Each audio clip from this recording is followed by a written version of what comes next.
Alright, welcome back guys. I want your first time here. I'm Vision Hero Bunny Tamping you guys in a video. Giving you guys my review for Power Rangers Dino Fury Season 2 Episode 5, Stitched Up. Now if Power Rangers are instant, don't forget to hit subscribe button down below. Hit that bell icon, there is more Power Rangers content from me moving forward. Now let's begin. So, episode 5 is Izzy focus episode, which I really like. Now, this is a very good episode. I think it's definitely one of my favorite episodes of season 2, and I really enjoyed it. So, pretty much the gist of this episode is that Izzy and Fern are going to prom, and you got them, needing their outfits, and Izzy doesn't want to dress, which I really like. I like how they switch things up here. It's something that actually is going on right now with girls who are part of the LGBT plus community. So I really like that. But I will say this much: it does kind of feel like a bit of a cliche here, because in the episode you got Izzy who ends up getting the dress for Fern, and the bags get mixed up. So I just find that a little bit of a cliche, very much predictable.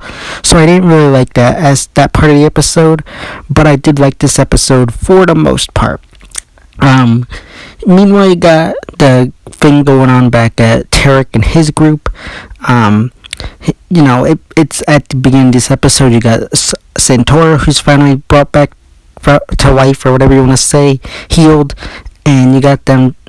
And you do get the name of Void Knight finally revealed. It's Tarek, like I said before, and the two of them reunite, and he tells her to rest as he's making plans for them to leave Earth. She's surprised that they're still on Earth, and he says that soon we'll be leaving Earth, and she tells her just to rest up and get prepared for their departure.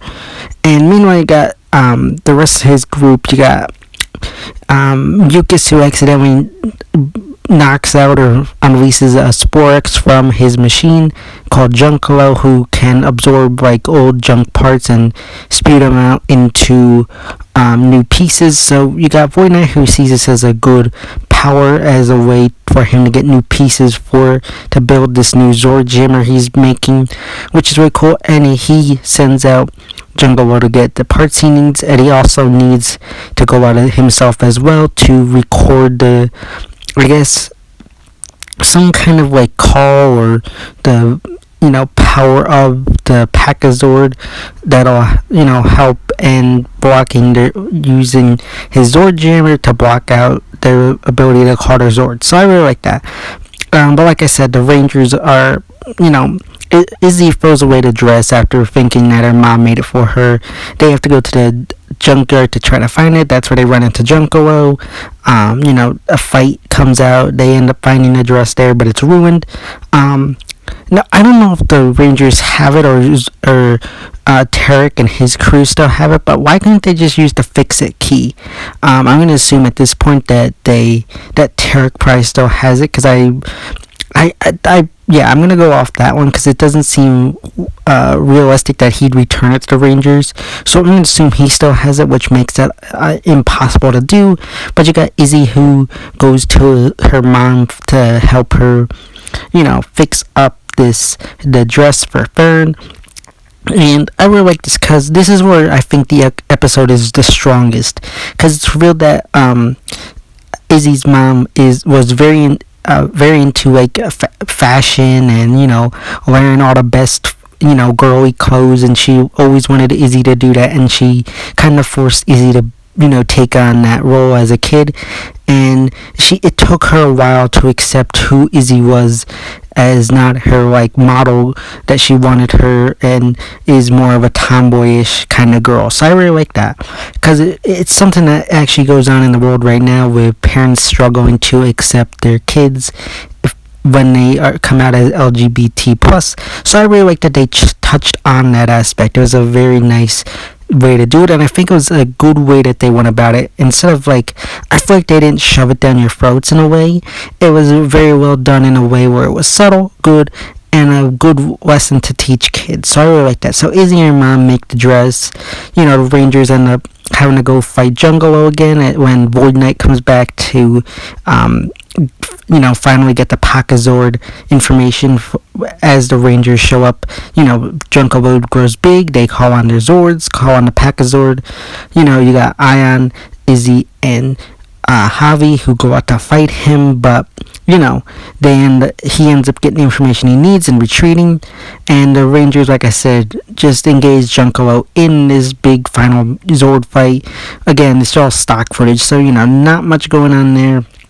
Then meanwhile, you got back at Area 62, you got Santaura, who is rested up. She's now kind of dressed and back in her old garments, and you got her who had been spying on Tarek, saying that she realized that he's now commanding the Sporix beast, and that she's, I guess, proud of what he's been able to accomplish over time. However, she does mention that he could do much more with the power of the Sporix.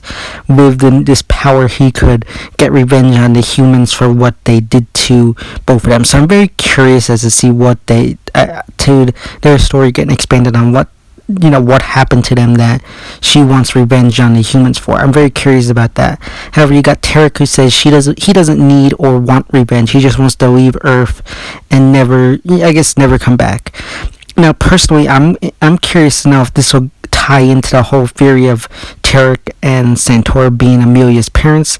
We'll have to wait and see if that becomes true or not. But it's definitely an interesting possibility since they're not from Earth. So yeah, that pretty much ends the villain story arc. Meanwhile, back at the Izzy's house, you got Warden Garcia and her mom trying to get pictures of Izzy and Fern. We get revealed that Izzy isn't really photogenic, so they try to hide it, but they end up taking pictures, and Javi and the rest of the group show up in a limo to take her to a prom.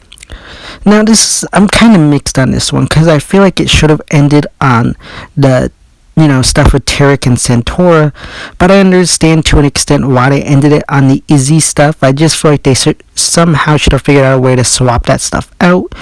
To me, I think it would have been flowed better if you ended on the cliffhanger of Santaura wanting revenge rather than the Izzy going to prom, ending.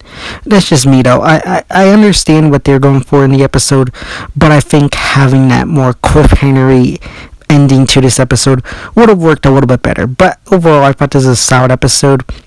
Like I said, I think it's definitely one of my favorite episodes of the season, and I'm going to give this episode a 4 out of 5. Definitely a solid episode. Like I said, it's probably one of the strongest episodes so far. Overall, like I said though, 4 out of 5. Let me know your thoughts and opinions about this episode in the comment section down below. And I also want to mention that I know there are highly controversial things going on regarding Izzy being part of the LGBT plus community. So I also do ask that you remain civil and, don't make any negative comments towards that. I will delete any comments that I feel are outside of the realm of being respectful and, being positive in that area. But like I said, let me know your thoughts and opinions. Be respectful, but definitely let me know your thoughts and opinions about this episode in the comment section down below. Yeah, guys, that's my review for Power Rangers Dino Fury Season 2, Episode 5, Stitched Up. As always, if you like this video, don't forget to give it a big thumbs up and share. Don't forget to hit the subscribe button down below. Hit that bell icon to get some more Power Rangers content from me moving forward. And go for me on Instagram and Twitter, which are linked in the About section of my YouTube channel. As always, I'm Vision Hero Boy on your team, and I'll see you next time.